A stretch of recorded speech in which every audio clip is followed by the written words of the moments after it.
जय कुंज विहारी जय राधा माधव जय कुंज विहारी जय कुंज विहारी जय रमण विहारी जय गोपिन के चित चोर जय रमण विहारी जय राधा माधव जय कुंज विहारी राधा माधव जय कुंज विहारी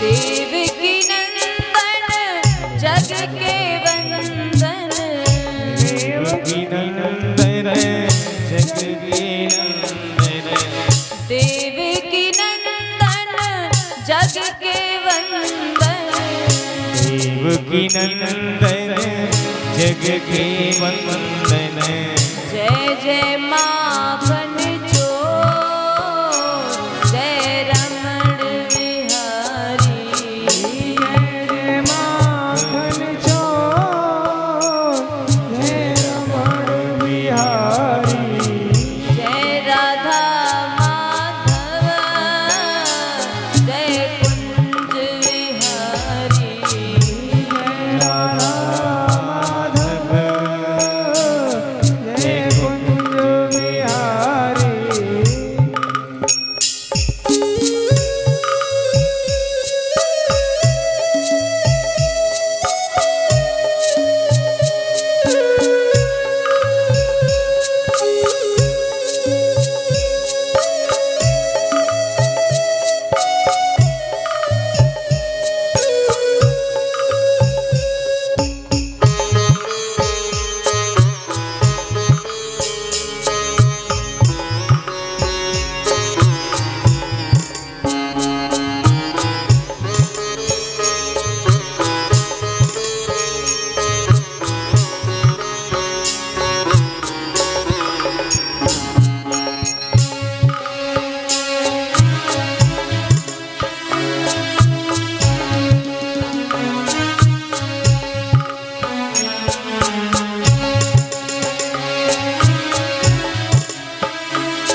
आदि अनादि जगत के स्वामी दादयनादि जगत के स्वामी समदर्शी प्रभु अंतर्यामी समदर्शी प्रभु अंतर्यामी आदि अनादि जगत के स्वामी आदयनादि जगत के स्वामी समदर्शी प्रभु अंतर्यामी समदर्शी प्रभु अंतर्यामी जय माखन चोर जय रमण विहारी माखन चोर जय रमण बिहारी जय राधा माधव जय कुंज विहारी माधव जय कुंज बिहारी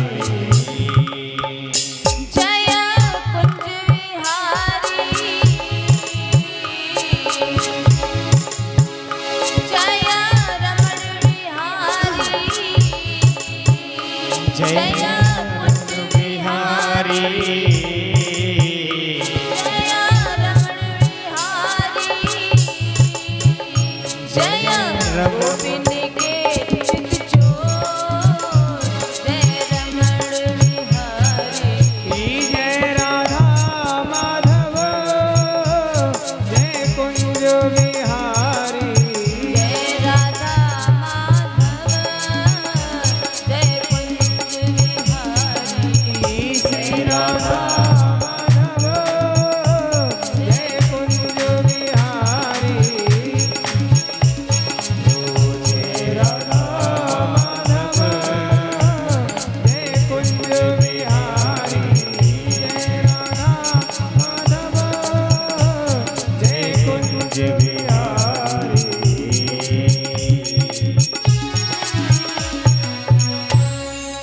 आदरणीय श्रोतागण, आदर के योग्य बुजुर्ग, हम उम्र हमारी सभी बहनें, भूमि को पवित्र करने वाली सीता, अनसुईया और सावित्री जैसी मेरी माताएं, सुदूर अंचल से आई हुई सभी मान भाव तदुपरांत इस पांडाल में बैठे सभी भक्तजन पूज्य। तो अब आप सुनेंगे श्रीमद् भागवत सप्ताह यज्ञ का। यहाँ पे हम मंगल में शुभारंभ करते हैं। तो देखो भैया, भागवत की कथा चिन्मयी है, अद्भुत है। श्रीमद् भागवत साक्षात कृष्ण का रूप है।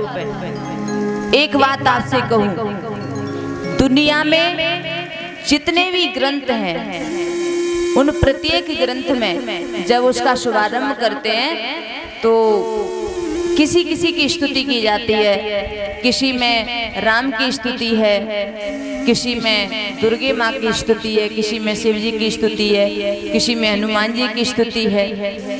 लेकिन श्रीमद् भागवत में सबसे पहले जो स्तुति की गई है वो किसी का नाम लेकर के नहीं की गई।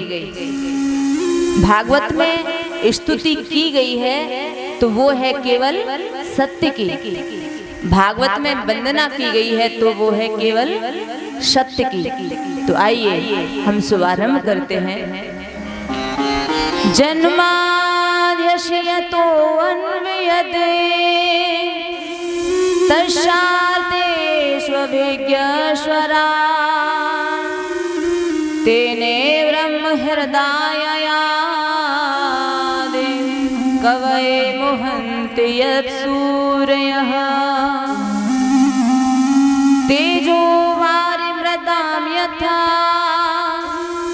विनिमयो यत्र त्रिशक्रो यमृषा धाम्ना स्वेन सदा निरस्तः कुहकं सत्यं परम धीमहि। बड़ा ही सुंदर वर्णन किया गया है। जिस परमात्मा की इच्छा शक्ति मात्र से ये पूरा विश्व प्रपंच बनता है, पालित होता है और उसी में लय हो जाता है, वो परम ब्रह्म हिरण्यगर्भ नहीं है, बल्कि ब्रह्मा जी को स्वयं, जिसने स्वयं वेदार्थ ज्ञान का प्रतिपादन करके बताया, वो कैसा है? बोले स्वराट, जो अपने रूप में प्रतिष्ठित रहता है और अपने प्रकाश से सारी दुनिया को प्रकाशित करता है। ऐसा है वो परम ब्रह्म। जिस वेदार्थ ज्ञान को समझने में बड़े बड़े सूर लोग भी मोह को प्राप्त हो जाते हैं, वही वेदार्थ ज्ञान सबसे पहले ब्रह्मा जी को उन्होंने प्रतिपादित किया। जैसे तेजोमय सूर्य रश्मियों में कभी कभी जल की भ्रांति हो जाती है, जल में कभी कभी स्थल का भ्रम हो जाता है, वैसे ही जागृति, स्वप्न, सुषुप्ता रूपा जो सृष्टि है उस परमात्मा की अधिष्ठा सत्ता की वजह से है और उन्हीं की कृपा से ये सत्य प्रतीत होती है। माया और माया के कार्यों से वो सर्वथा परे है, सर्वथा अलग है। ऐसे परम सत्य की हम वंदना करते हैं। बताया है सत्यम परम धीमहि, हम वंदना करते हैं। तो सज्जनों, यहाँ पर सत्य की बात क्यों कही? बताया है, देखो भागवत में पहले फिर मध्य में और फिर अंत में सत्य को प्रतिपादित किया गया है। पहले श्लोक में आपने सुना सत्यम परम धीमहि, और भागवत का जब मध्य आता है तो उसमें सत्य व्रतम सत्य परम, तो मध्य में भी वो सत्य है। और भागवत का जो अंतिम अध्याय है उसमें ऐसा ही आता है कसमय्य। तो भागवत के आदि में भी सत्य है, मध्य में भी सत्य है और अंत में भी सत्य है। जो त्रिकाल बाधित सत्य है, जो आदि मध्यांत, वो केवल प्रभु है। तो भागवत में पहले सत्य का प्रतिपादन किया गया है। शायद सत्य का प्रतिपादन करके वेद व्यास जी हमको ये बताना चाहते हैं कि अगर हम जीवन में सत्य पर चलने का संकल्प ले लें तो हमारी शिव पूजा भी सार्थक है। अगर हम जीवन में सत्य को नहीं अपना पाए तो शायद वो कोई भी चीज सार्थक नहीं हो सकती। और इसीलिए व्यास जी बताते हैं कि सत्य ही नारायण है, नारायण ही सत्य है, राम ही सत्य है, कृष्ण ही सत्य है। और इसीलिए सत्यम परम धीमहि तुलसी बाबा ने अपने शब्दों में बताया है, धर्म न दूसर सत्य समाना, धर्म न दूसरे सत्य समाना, आगम निगम पुराण बखाना, आगम निगम पुराण बखाना, धर्म न दूसर सत्य समाना, धर्म न दूसरे सत्य समाना, धर्म न दूसर सत्य समाना, आगम निगम पुराण बखाना, आगम निगम पुराण बखाना, आगम निगम पुराण बखाना। तो सत्य से बढ़कर के कोई धर्म नहीं होता। वेद व्यास जी ने भी लिखा है शास्त्रों में, असत्याद परा अधर्मो, अर्थात नहीं असत्य संपातक पुंजा। असत्य से बड़ा और कोई अधर्म नहीं होता और सत्य से बढ़कर के कोई धर्म नहीं होता। और इसीलिए जीवन में ज्यादा से ज्यादा हम सत्य बोलने का संकल्प लें। यही जीवन का सार है, यही जीवन का परम तत्व है। मैं ये कहना चाहती हूँ कि भागवत की कथा आज हम कलावा बांध करके सुन रहे हैं, बोली बांध करके सुन रहे हैं, तो इसको सुनने का फल हमें कब मिलेगा? तो इसको सुनने का फल हमें तब मिलेगा जब हम जीवन में ज्यादा से ज्यादा सत्य बोलने का संकल्प ले लें। ज्यादा से ज्यादा सत्य बोलेंगे और सत्य का प्रतिपादन ही भागवत में किया गया है। भागवत में परम धर्म का निरूपण किया गया है। तो भैया ये परम धर्म क्या है? तो बताया है कि परम धर्म है कृष्ण कथा, जो निष्कपट संत है, जिनके मन में जरा भी कपट नहीं है, जो निष्कामी है, जिसे ना फ्लैट चाहिए, ना स्वर्ग चाहिए, ना वैकुंठ चाहिए, ना मुक्ति चाहिए, ऐसा निष्कामी जिसका जीवन है, उन संतों के जानने योग्य जो परम धर्म है वो है कृष्ण कथा। तो उस कृष्ण कथा का वर्णन श्रीमद् भागवत में किया गया है। बताया है कि श्री कृष्ण की जो कथा है वो कल्याण करने वाली है। और कैसी है कृष्ण कथा? तापत्रयोन्मूलनम, जो हमारे ताप होते हैं ना, तीनों प्रकार के ताप, उनका उन्मूलन करती है कृष्ण कथा। आध्यात्मिक ताप, आधिदैविक ताप, आदि भौतिक ताप, तीनों तापों को विनिष्ट करती है। अगर आपको किसी ग्रंथ का पढ़ने का समय ना मिले तो आप भागवत पाठ का संकल्प ले लें तो आपका कल्याण हो जाएगा। लेकिन कुछ लोग कैसे होते हैं, वो कहते हैं अरे भैया बहुत सुन ली कथा, रोज की वही तो कथाएं हैं, कल तो वहां पे हुई थी, परसों उनके यहाँ हुई थी, कितनी कथा सुने। तो ऐसे लोगों के लिए तुलसी बाबा लिखते हैं कि रामचरित ये सुनत अघाही,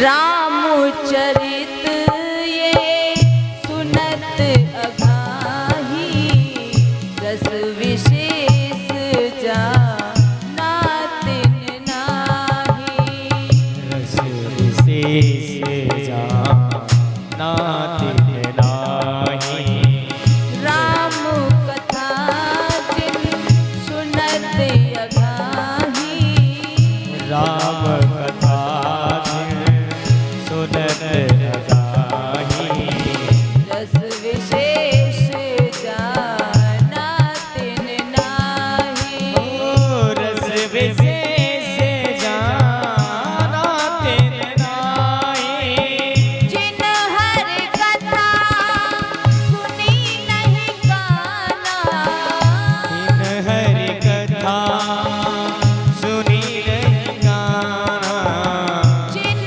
हर कथा सुनी नहीं गाना, इन हरि कथा सुनी नहीं गाना, श्रवण रंध्र अहि भवन समाना, श्रवण रंध्र अहि भवन समाना, जिन हर कथा सुनी नहीं गाना, जिन हरि कथा सुनी नहीं गाना, श्रवण रंध्र अहि भवन समाना, श्रवण रंध्र हरे भवन समाना।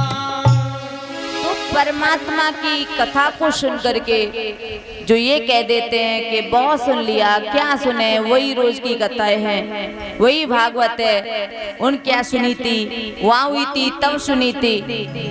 जिसके मन में ऐसा भाव आ जाता है वो कथा के तत्व को नहीं समझ पाता है, वो कथा की महिमा को नहीं समझ पाता है। इस कथा को आप जितना सुनोगे उतना ही आनंद आएगा। इस कथा को जितना आप सुने, बताया है मोह रहो रसिका भोवे भाव का, कथा के रस का पान करो, एक बार नहीं, 10 बार नहीं, 50 बार नहीं, इसे तो हजारों बार सुनो। और आप जितनी बार सुनेंगे उतना ही अच्छा लगेगा, उतना ही आनंद आएगा। अब ज्यादा न कह करके चलते हैं भगवान की कथाओं की ओर। वही नैमिषारण्य क्षेत्र में जहाँ पे संतों की मंडली के बीच में आदरणीय श्री सूत जी विराजमान है और ऋषि उनसे प्रश्न करते हैं। सूत जी से क्या क्या प्रश्न करते हैं सभी ऋषि मुनि, ये आप बाद में सुनेंगे। उससे पहले बड़े भाव से मीठी मीठी तालियों के साथ में भगवान का संकीर्तन करेंगे और फिर सुनेंगे भगवान की रश्मि कथाएं। सभी लोग बड़े भाव से, बड़े प्रेम से भगवान का कीर्तन बोलेंगे कि मैं तो वृंदावन को जाऊं सखी, मेरे नैना लड़े बिहारी से। मैं तो वृंदावन को जाऊं सखी, मेरे नैना लड़े बिहारी से। मैं तो वृंदावन को जाऊं सखी, मेरे नैना लड़े बिहारी से। मैं तो वृंदावन को जाऊं सखी, मेरे नैना लड़े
घर में पहनूं फटे पुराने, घर में पहनूं फटे पुराने, घर में पहनूं फटे पुराने, घर में पहनूं फटे पुराने। वही रेशम मिले बिहारी से, मेरे नैना लड़े बिहारी से। मोहे रेशम मिले बिहारी से, मेरे नैना लड़े बिहारी से। मैं तो वृंदावन को जाऊं सखी, मेरे नैना लड़े बिहारी। मैं तो वृंदावन को जाऊं सखी, मेरे नैना लड़े बिहारी और से। भाव से ताली के साथ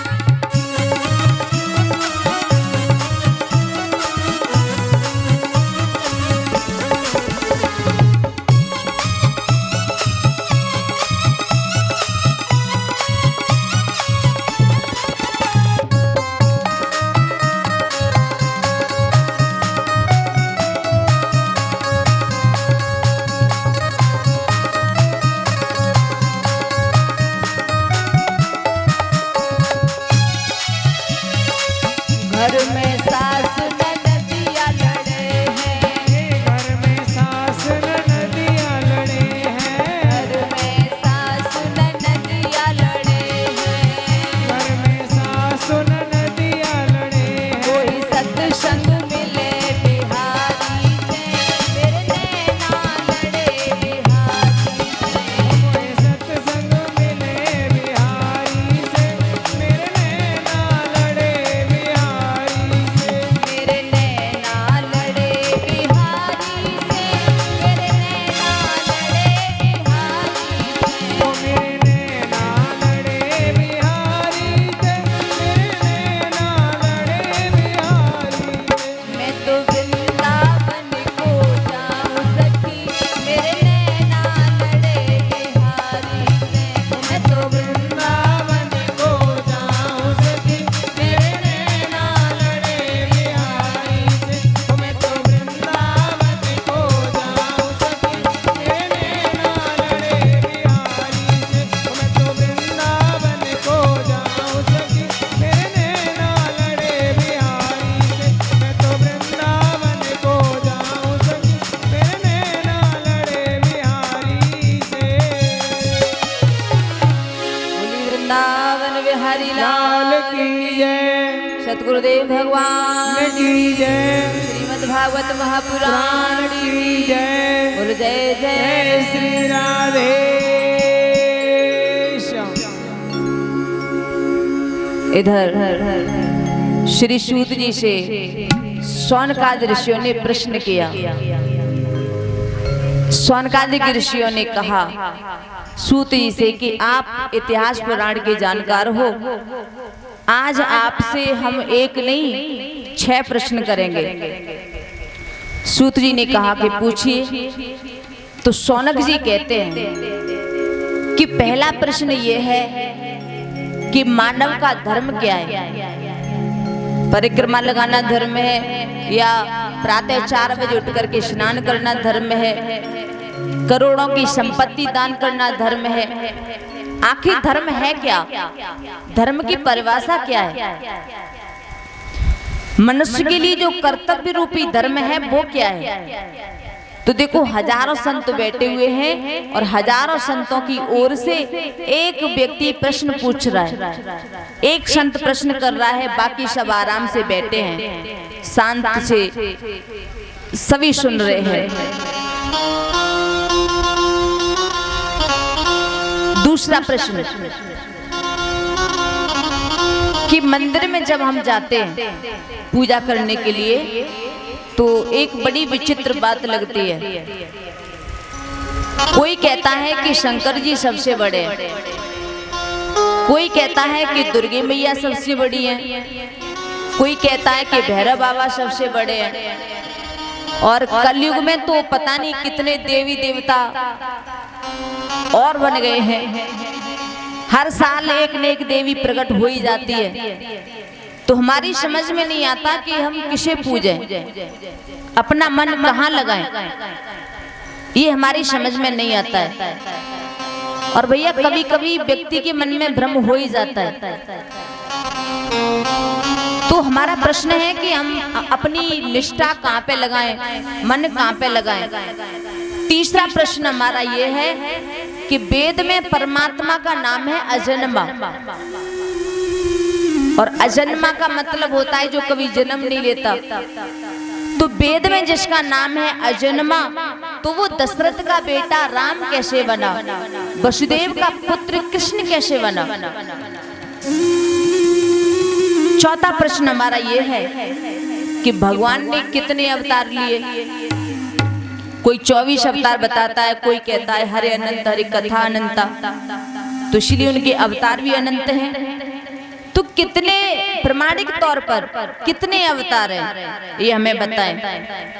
पांचवा प्रश्न, वक्ता वो नहीं जो छोटी बात को बड़ा बना के बोले, वक्ता वो उत्तम है जो बात को सूक्ष्म रूप में बतावे, गागर में सागर भर के कहे। और वही संसार के लोगों के पास इतना वक्त नहीं होता।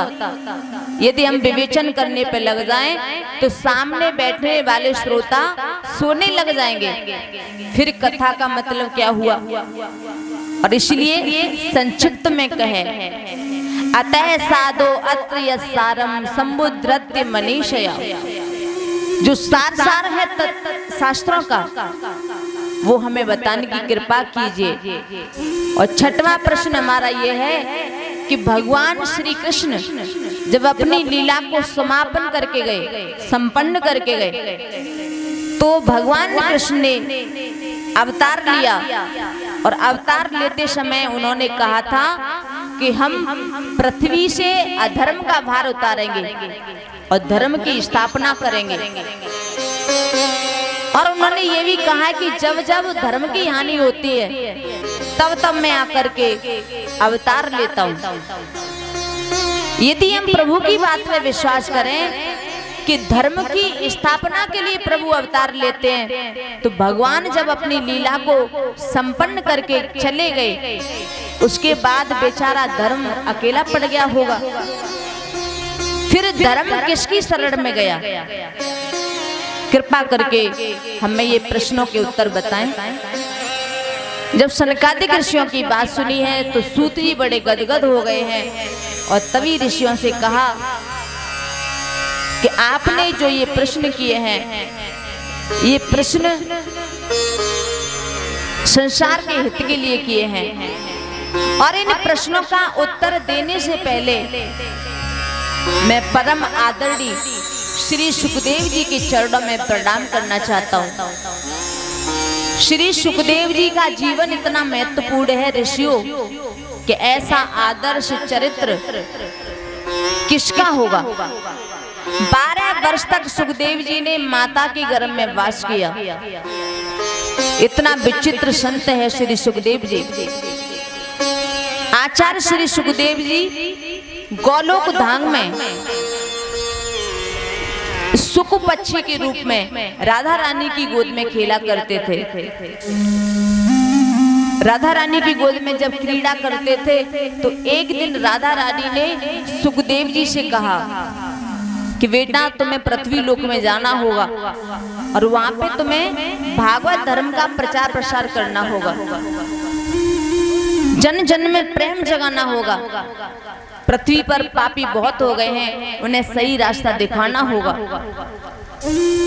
जब राधा रानी की बात सुनी तो सुखदेव जी महाराज ने कहा कि नहीं माँ, मुझे उस संसार में नहीं जाना, क्योंकि संसार में जाते ही माया जकड़ लेती है और मैं भी संसार में गया, मुझे भी माया ने जकड़ लिया, तो आपके चरणों से दूर हो जाऊंगा।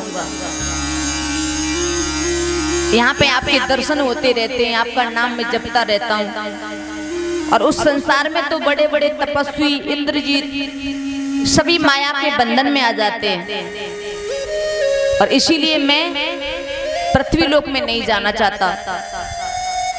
तो राधा रानी ने वचन दिया कि तुम जाओ, संसार में तुम्हारे ऊपर माया असर नहीं करेगी, मैं तुझे आशीर्वाद देती हूँ। राधा रानी ने आश्वासन दे दिया कि तुझे प्रभु की माया नहीं व्यापेगी, प्रभु की माया नहीं सताएगी। तो राधा रानी के कहने पर श्री सुखदेव जी मृत्यु लोक में आए। कैलाश पर्वत पर एक पक्षी और पछड़ी रहते थे, सुख पक्षी और पछड़ी। तो एक पछड़ी के गर्भ से उन्होंने अंडे के रूप में जन्म लिया। वो अंडे के रूप में प्रकट हुए और अभी अंडे में जीव प्रादुर्भूत नहीं हुआ, तब तक वहां पे तेज हवाएं चलने लगी, बर्फीली हवाएं चलने लगी। और जब बर्फीली हवाएं चलने लगी तो वो अंडा फूट गया और सुख पक्षी के जो माता पिता थे, सुख पक्षी और पछड़ी, वो दोनों उड़ गए हैं, अंडा वहीं पर छोड़ के चले गए हैं। और कैलाश पर्वत पे रहते हैं भगवान शंकर जी। तो भगवान शिव जी वहां पे वास करते हैं। एक समय नारद जी ने अपने मन में विचार किया, वो सोचने लगे कि सुखदेव जी का प्राकट्य होना चाहिए, और सुखदेव जी प्रकट नहीं होंगे तब तक जन जन में भागवत धर्म का प्रचार प्रसार कैसे होगा। लेकिन सुखदेव जी को लाए कौन? तो भैया नारद जी बड़े विचित्र संत हैं। बताया है नारम ज्ञानम ददात इति नारद, जो ज्ञान देता है उसे नारद कहते हैं। और हमारे यहाँ तो एक बात कहते हैं नारद, जिसकी बात कभी रद्द ना होवे उसे कहते हैं नारद। नारद जी ने जिसके कंठ में कंठी बांधी, नारद जी ने जिसके कान में गुरु मंत्र दे दिया, उसे वैकुंठ मिलेगा ही मिलेगा, उसे भगवान की प्राप्ति होगी ही होगी।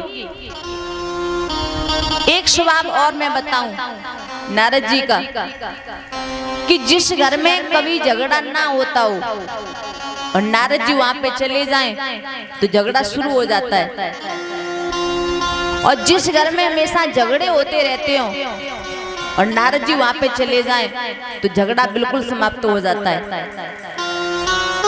नारद जी ने सोचा कि चलो अब सुखदेव जी को प्रकट करवाना है। मन में विचार किया कि मैं सभी में झगड़ा करा चुका हूँ, भगवान श्री हरि और लक्ष्मी मैया में मैं झगड़ा करा ही चुका हूँ, ब्रह्मा जी और ब्रह्माणी में भी झगड़ा करा चुका हूँ। अब चलो भोले बाबा और पार्वती मैया के पास जाते हैं। तो अब नारद जी चले हैं और कैलाश पर्वत पे पहुंच गए। भगवान शिव आश्रम से बाहर थे, ध्यान लगाने के लिए गए थे। पार्वती मैया अकेली हैं। जैसे ही नारद जी को देखा, पार्वती मैया ने उन्हें प्रणाम किया, आसन डाल के बिठाया और लड्डू लेकर के आई हैं, भोग में रख दिया, कहा कि खाओ। अब नारद जी बैठ गए। तभी पार्वती मैया पूछने लगी, महाराज बड़े दिनों बाद आए हो, क्या कहीं आते जाते नहीं हो?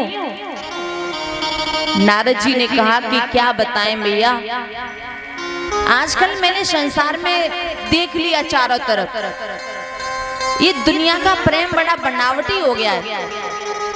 इंसान कहता कुछ है, करता कुछ और है। कोई भी किसी से सच्चा प्रेम नहीं करता, सब के सब स्वार्थी बन गए हैं। हर रिश्ते में स्वार्थ आ गया है, कोई सच्चा प्रेम नहीं करता। जब ऐसी बातें करने लगे नारद जी, तो पार्वती मैया कहने लगी कि नारद जी एक बात मैं बताऊं, सारा संसार स्वार्थी हो सकता है, लेकिन मेरे जो पति है ना भोलेनाथ, वो मुझसे बिल्कुल सच्चा प्रेम करते हैं और मुझसे कोई भी बात नहीं छुपाते। यहाँ तक कि गुरु मंत्र बताया जाता है कि गुरु मंत्र किसी को बताया नहीं जाता, लेकिन मेरे पति तो इतने भोले वाले हैं कि उन्होंने वो भी आकर के मुझे बता दिया। हमसे कोई भी बात नहीं छुपाते हैं, इतना प्रेम करते हैं। नारद जी ने कहा ये तो आनंद की बात है, भगवान करे आपका प्रेम बढ़ता ही रहे। लेकिन तब तो आपको एक बात बताती होगी। पार्वती मैया ने पूछी कौन सी? तो कहा भोले बाबा हर समय हर वक्त अपने गले में मुंडों की माला लटकाए घूमते हैं। क्या तुम्हें उन मुंडों के बारे में पता है? बताया है कभी? जब नारद जी ने ऐसी बात कही तो पार्वती मैया कहने लगी बात तो कुछ भी नहीं छुपाते मुझसे, लेकिन इन मुंडों के बारे में मुझे कभी नहीं बताया। नारद जी हंसने लगे, कहने लगे लो मैया, 2400 घंटे जिस माला को गले में लटकाए रहते हैं और उसके बारे में नहीं बताया। नारद जी ने वहीं पर हंस करके कहा अच्छा है तुम्हारा प्रेम मैया, और भगवान करे आपका प्रेम ऐसे ही बढ़ता रहे। ऐसा कहकर के नारद जी तो वहां से निकल लिए। अब पार्वती मैया को बड़ा गुस्सा आने लगा है, तो भैया आग और फूस इकट्ठा करके नारद जी तो निकल लिए। अब पार्वती मैया मन में सोचने लगी हे भगवान, मैं जिन्हें परमेश्वर मानती हूँ, सर्वस्व मानती हूँ, और उन्होंने आज तक ये बात मुझे क्यों नहीं बताई, मेरे से ये बात क्यों छुपाई। इस तरह से विचार करने लगे हैं। इधर भोले बाबा का ध्यान टूटा और भोले बाबा आश्रम की ओर आने लगे। रास्ते में नारद जी मिल गए हैं भोले बाबा को। नारद जी ने भोले बाबा से कहा कि प्रभु मैं कैलाश पर्वत से ही आ रहा हूँ, माता जी आपको याद कर रही है। जब ये सुना भोले बाबा ने कि माता जी याद कर रही हैं, तो भोले बाबा मन ही मन सोचने लगे कि वैसे चाहे याद ना करती, लेकिन तुम आए हो आश्रम से तो जरूर याद कर रही होंगी। भोले बाबा ने कहा ठीक है। नारद जी तो चले गए। अब भोले बाबा आए कैलाश पर्वत पे, और जब कैलाश पर्वत पे आए हैं तो देखा भैया पार्वती मैया गुस्से में लाल हो रही हैं, और जैसे भोले बाबा को देखा एकदम बोलना शुरू कर दिया, मैंने कभी नहीं सोचा था कि आप ऐसे हो। अरे तुम तो कपटी हो, तुम तो धोखेबाज हो। हे भगवान, मैं तुम पे कितना विश्वास करती थी, मैंने अपनी सारी बातें तुम्हें बता दी, लेकिन तुम मुझे कोई बात नहीं बताते हो। लगातार बोलती चली जा रही हैं। भोले बाबा कहने लगे देवी बताओ तो सही, कौन सी बात छुपा ली, बताओ तो सही, मैं तो सब कुछ बता देता हूँ तुम्हें। पार्वती मैया ने कहा ये बताओ, ये गले में जो 2400 घंटे मुंडमाला पहने रहते हो, इस मुंडमाला में मुंड किसके लगे,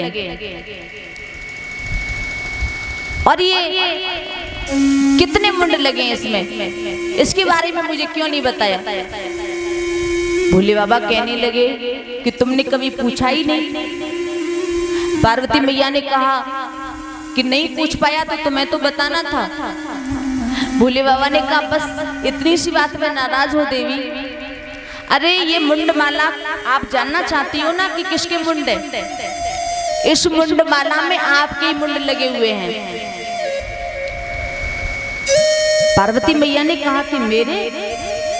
भोले बाबा ने कहा, भोले बाबा ने कहा कि आपने 108 बार जन्म लिया, तुम मरती गई और मैं हर बार आपके मुंड को माला में पुरोता गया।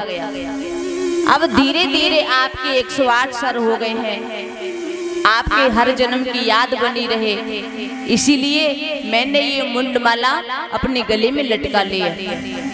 आपसे बहुत प्रेम करता हूँ और फिर भी तुम कहती हो कि मैं कपटी हूँ। पार्वती कहने लगी हे भगवान, तब तो आप महाकपटी निकले। भोले बाबा ने कहा क्यों? तो कहा कि ये बताओ कि आपने ऐसी कौन सी बूटी पी ली है कि आप तो कभी मरते ही नहीं हो, मुझे बार बार मरना पड़ता है। अगर वास्तव में आप हमसे सच्चा प्रेम करते हो तो वो बूटी मुझे भी पिला दो। जो तुमने पी रखी है। तो भोले बाबा कहने लगे हैं, देवी मैंने एक अद्भुत अमृत का पान किया है और वो अमृत है श्रीमद् भागवत कथा यानी अमर कथा। उस अमर कथा की वजह से मेरा ना कभी जन्म होता है ना कभी मृत्यु होती है। ऐसा सुना तो माता पार्वती चरणों में गिर पड़ी हैं और कहने लगी, वो अमृत मुझे भी पिलाओ। भोले बाबा कहते हैं, देवी भागवत कथा सुनने के 3 विधान होते हैं। भागवत की कथा एकदम सामने बैठ करके सुनी जानी चाहिए। एकदम मंच के पीछे बैठ करके कथा सुनना निषेध माना गया है, ये शास्त्रों ने बताया है। और भागवत की कथा में जब हम बैठ जाएं तो बार बार उठना नहीं चाहिए।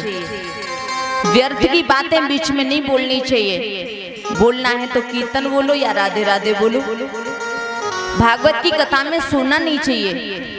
एकाग्र मन से तन्मय होकर के भगवान की कथा सुननी चाहिए। और देवी मैं तो जब कथा कहता हूँ तो आंखें बंद कर लेता हूँ। आप सुन रही हो कि नहीं सुन रही हो मैं कैसे जान पाऊंगा? मुझे कैसे पता चलेगा कि आप सो रही हैं कि जाग रही हैं? इसीलिए जब तक कथा चलेगी आप बीच बीच में ओम ओम बोलती रहना। तो देखो भैया, संस्कृत का जो ओम होता है वो हमारी हिंदी का हाजी होता है। तो कहा बीच बीच में ओम ओम बोलती रहना। पार्वती मैया कहने लगी, ठीक है आप अमर कथा सुनाइए, मैं ओम ओम बोलती रहूंगी। श्री सूत जी बताते हैं कि आज कैलाश पर शिव जी कथा प्रारंभ करते हैं। उस समय कैलाश पे कोई नहीं था। श्रोता है माता पार्वती और वक्ता है भोले बाबा। और शिव जी के पीछे वो फूटा हुआ अंडा पड़ा हुआ है, वही तोते का अंडा था। अब भोले बाबा भागवत सुनाने लगे हैं। माता पार्वती ओम ओम करके सुनती जा रही हैं। लेकिन पहले दिन की कथा जैसे ही विश्राम हुई तो पीछे जो तोते का अंडा पड़ा हुआ था वो साबुत हो गया। उस अंडे में जीव प्रादुर्भाव हो गया। दूसरे दिन की कथा सुन करके वो अंडा फूट गया है। फिर अमृत वचन है कथा के तो गदगद होके सुन रहा है। चौथे दिन जब भगवान की कथाएं हुई तो वो छोटा सा पक्षी बड़े गदगद भावना से कथा को सुन रहा है, बड़ा आनंद आ रहा है। माता पार्वती ध्यान लगाए हुए बैठी हैं। शिव जी ने माता पार्वती को जो कथा सुनाई वो मेरी और आपकी तरह से नहीं सुनाई। 1 बजे से 5 बजे तक और 4 घंटे में हम लोग कभी पैर इधर करते हैं कभी उधर करते हैं। मौका मिला तो व्यास गद्दी के सामने पैर फैला करके बैठ जाते हैं। इस तरह से पार्वती मैया ने कथा नहीं सुनी। भोले बाबा ने जो कथा सुनाई वो अविराम कथा चली, कोई विराम नहीं, लगातार कथा चल रही है। एक आसन पर बैठ करके पार्वती मैया कथा सुन रही है। भगवान शंकर जी आगे कथा कहने लगे। आगे उद्धव जी और भगवान कृष्ण का जो संवाद है वो भोले बाबा सुनाने लगे। कहने लगे हैं कि उद्धव जी को जब पता चला कि प्रभु श्री कृष्ण अपनी लीला को समापन करके जा रहे हैं तो उद्धव जी ने आकर के कृष्ण के चरणों में प्रणाम किया है और कहा, योगेश योग विन्यास, आप योग के स्वामी हैं, योग के अधीश्वर हैं। आप बताइए त्याग क्या है, वैराग्य क्या है, संन्यास क्या है। ये ज्ञान का प्रसंग जब उद्धव जी ने पूछा तो भगवान कृष्ण जवाब देने लगे हैं। और ये कथा जब पार्वती मैया को सुनाई तो भैया इतने दिनों से कथा सुनती चली आ रही थी। अचानक पार्वती मैया को नींद आ जाती है। और भैया जब नींद आ गई तो भोले बाबा कथा सुना रहे हैं और वो तोता जो था वो पीछे पीछे बैठा हुआ कथा सुन रहा है। तो यहाँ पर बताया गया है कि जो जागता है वो पाता है और जो सोता है वो सब कुछ खो देता है। पार्वती मैया सो गई हैं और वो अंडा में जो पक्षी निकला वो बैठा बैठा कथा सुन रहा है। बताया है कि जागता है सो पाता, सोता है सो खोता। अमर कथा शिव कहने लगे तो उमा के पड़ गए सोता, उमा के पड़ गए सोता। फुकरा दे रहे तोता, उमा के पड़ गए सोता।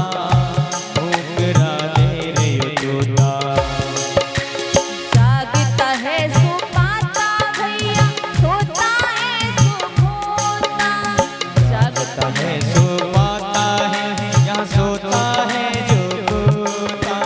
अमर कथा शिव कहने लगे तो उमा के पड़ गए सोता, उमा के पड़ गए सोता। फुकरा दे रहे तोता, माँ के पड़ गई सोता, फुकरा दे रे तोता। माँ के पड़ गई सोता, फुकरा दे रे तोता।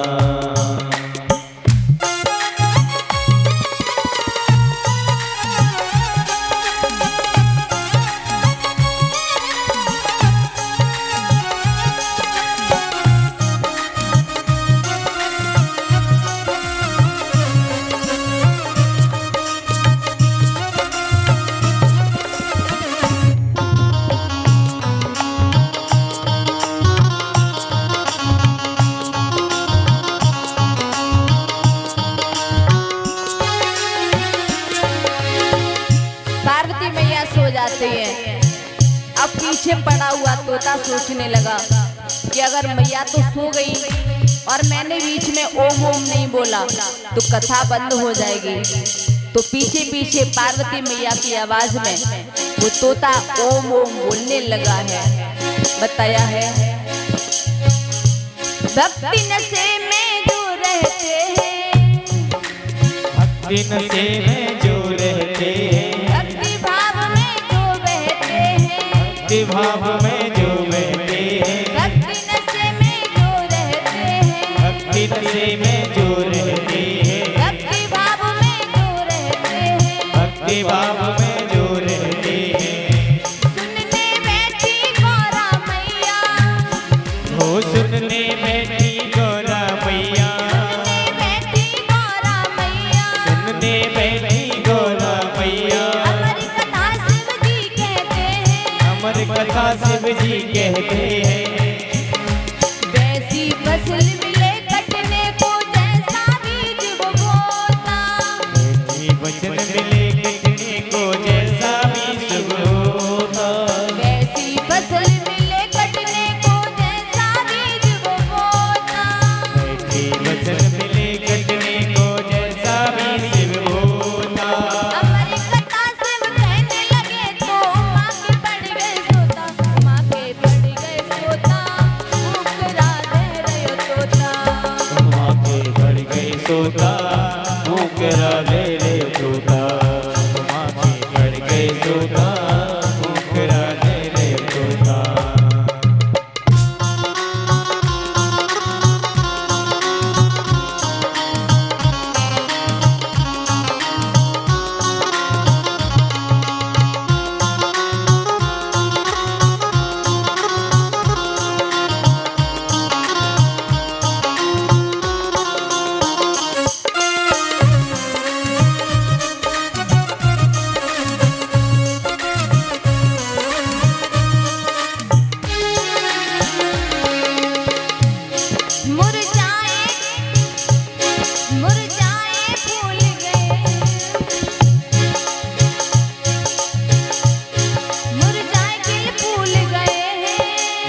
त्रिशूल गए हैं, शिव लेने त्रिशूल गए हैं, शिव ले त्रिशूल गए हैं। अमर हो गया है वो तोता, अमर हो गया है वो तोता। शंकर जी ये भूल गए हैं, शंकर जी ये भूल गए हैं। अमर हो गया है वो तोता, अमर हो गया है वो तोता।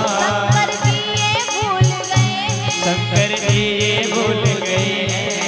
जो होता है वो सब हरी इच्छा से होता, जो होता है वो सब हरी इच्छा से होता।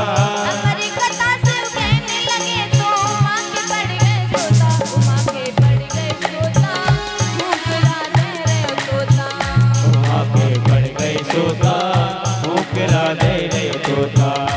वहाँ पे जागता है सो पाता भैया, सोता है वो खोता। जागता है जो पाता मैया, सोता है जो तोता। हमारी कथा से कहने लगे तो उमा के पड़ गए सोता, उमा के पड़ गए सोता, मुकरा दे रे तोता। वहाँ पे पड़ गए सोता, मुकरा दे रे तोता। वहाँ पे पड़ गए सोता, मुकरा दे रे तोता। वहाँ पे पड़ गए सोता, मुकरा दे रे तोता। तो भैया पार्वती मैया सो जाते हैं और वो सुख पक्षी ओम ओम बोलता रहा, और शिव जी को तो पता ही नहीं चला कि कौन सो रहा है कौन जाग रहा है। और वो उन्होंने कथा को पूर्ण किया है, और जब कथा पूरी हो गई तो भोले बाबा ने जयकारा लगाया है, बोली कृष्ण कन्हैया लाल की। जय हो। और जैसे ही जयकारा लगाया तो माता पार्वती की नींद खुल गई, और पार्वती मैया भोले बाबा से पूछने लगी कि प्रभु भगवान कृष्ण ने क्या बताया, योग के बारे में जो आप बता रहे थे, उद्धव जी से क्या कहा भगवान कृष्ण ने। शंकर भगवान ने कहा कि क्या कहा, कथा तो पूरी हो गई। पार्वती मैया कहने लगी कैसे पूरी हो गई, मैं तो सो गई थी। भोले बाबा ने कहा तुम सो गई थी तो ओम ओम कौन बोल रहा था। पार्वती मैया ने कहा मुझे तो पता नहीं। भोले बाबा ने इधर उधर देखा, पीछे जब नजर गई तो एक छोटा सा तोता ओम ओम बोल रहा है। भोले बाबा ने कहा कि इसने कथा को सुना है, इससे कोई ऐतराज नहीं है, लेकिन इसने कथा को बिना विधि के सुना है, मानो इसने ब्रह्म विद्या की चोरी करी है। वक्ता के पीठ पीछे से इसने कथा को सुना है। तो भोले बाबा त्रिशूल लेकर के मारने के लिए दौड़े हैं। पक्षी ने देखा तो वो उड़ करके भागने लगा है, और जब सुख पक्षी उड़ करके भागने लगा तो पीछे पीछे भोले बाबा त्रिशूल लेकर के पड़ गए। तो कैलाश से नीचे आते हैं तो बद्रीनाथ धाम पड़ता है, वहीं पर व्यास भगवान रहते हैं अपनी पत्नी के साथ में। तो व्यास जी और उनकी पत्नी दोनों आपस में बातें कर रहे थे, और बातें करते करते अचानक उन्हीं की पत्नी को उवासी आ गई, जमाई आ गई। और जब उवासी आई तो उन्होंने अपना मुंह खोला तो वो सुख पक्षी उनके मुख में प्रवेश कर गया है, और मुख के द्वारा उनके गर्भ में प्रवेश कर गया। इधर भोले बाबा ने बहुत ढूंढा लेकिन सुख पक्षी नजर नहीं आया, तो वो वापस चले गए हैं। अब सुखदेव जी व्यास जी की पत्नी के गर्भ में निवास करने लगे। माँ के गर्भ में उन्होंने वास किया। बताया गया है कि 12 वर्षों तक उन्होंने माँ के गर्भ में वास किया। एक दिन व्यास पत्नी ने कहा व्यास जी से, कहा कि मेरे गर्भ से वेद मंत्रों का उच्चारण होता है।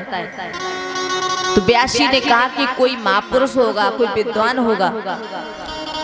देवी जी कहने लगी कोई विद्वान तो होगा, लेकिन बाहर तो आता ही नहीं है, 12वीं साल चल रही है, मुझे बड़ी तकलीफ होती है। तभी व्यास जी ने सुखदेव जी से कहा कि बेटा बाहर आओ, तुम्हारी माँ को बड़ी तकलीफ होती है। तो सुखदेव जी ने कहा कि मैं बाहर नहीं आऊंगा। क्यों? क्योंकि बाहर आते ही प्रभु की माया पकड़ लेती है। व्यास जी ने कहा मैं तुम्हें वचन देता हूँ, प्रभु की माया तुम्हारे ऊपर कोई असर नहीं करेगी, तुम बाहर आओ। सुखदेव जी ने कहा कि मैं आपकी बात पर विश्वास नहीं करूंगा, आप श्री हरि को बुलाइए। श्री हरि स्वयं आकर के कहेंगे कि मेरी माया तेरे ऊपर असर नहीं करेगी, तब मानूंगा।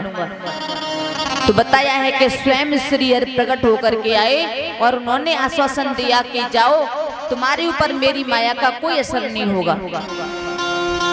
तब श्री सुखदेव जी अवतार लेकर के आए हैं। बोली सुखदेव जी महाराज की जय हो। और जैसे ही सुखदेव जी प्रकट हुए, तुरंत ही जन्म लेते ही वन के लिए दौड़ पड़े। श्री सुखदेव जी जब वन में जाने लगे और सुखदेव जी को वन में जाते हुए देखा, तो सूत जी अपने मंगलाचरण में कहते हैं, अपनी स्तुति में कह रहे हैं, यम प्रव्रजंत मनुपेतम पेत कृत्यम द्वैपायनो विरह कातरया दुहा पुत्रेति तन्मतया तस्वो अविनेदुस्त्वं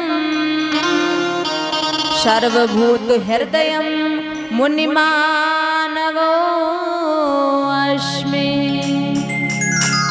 मेरे भैया, जन्म लेते ही जो सन्यास ले ले, 4 अंगुल की कॉपीन भी शरीर पर नहीं है और उनके पीछे 82 पुत्र पुत्र कहकर के दौड़ पड़े, भाग रहे हैं।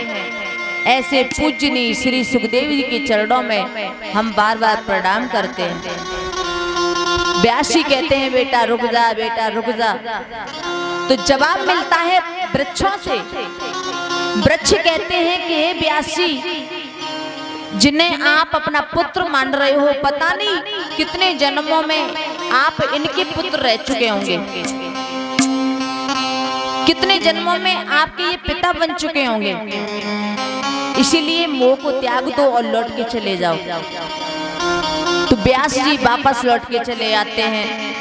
ऐसे आदरणीय सुखदेव जी को हम प्रणाम करते हैं, नमन करते हैं। तो भैया सुखदेव जी परम संत है और भैया संतों की सन्निधि जीवन को संवार देती है, संतों का चरित्र जीवन को परिवर्तित कर देता है। इस तरह से सुखदेव जी महाराज का जन्म हुआ है। बोली वृंदावन बिहारी लाल की जय हो। सभी लोग बड़े भाव से मीठी मीठी तालियों के साथ भगवान का संकीर्तन करेंगे, फिर सुनेंगे आगे की कथा।